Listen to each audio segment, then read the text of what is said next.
या गोष्टी लक्षात ठेवा. नंबर 1, जेव्हा एखादी व्यक्ती सगळ्यांना खुश करण्याचा प्रयत्न करताना दिसत असेल, तेव्हा त्याच्या दयेचा वापर करून तो सगळ्यांना मॅनिप्युलेट करून या सगळ्यांचा त्याच्या फायद्यासाठी वापर करून घेण्याचा प्रयत्न करतोय असं समजा.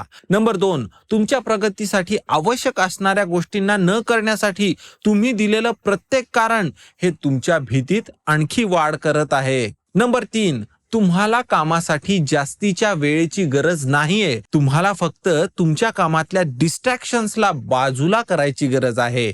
नंबर 4, जी लोक खरंच तुमच्यावर प्रेम करतील ती तुमच्या खऱ्या बोलण्याची आणि खऱ्या वागण्याची शिक्षा तुम्हाला देणार नाहीत. नंबर 5, जर तुम्ही तुमच्या आरामासोबत तडजोड करू शकत नसाल तर तुमचं आयुष्य कधीच बदलणार नाही.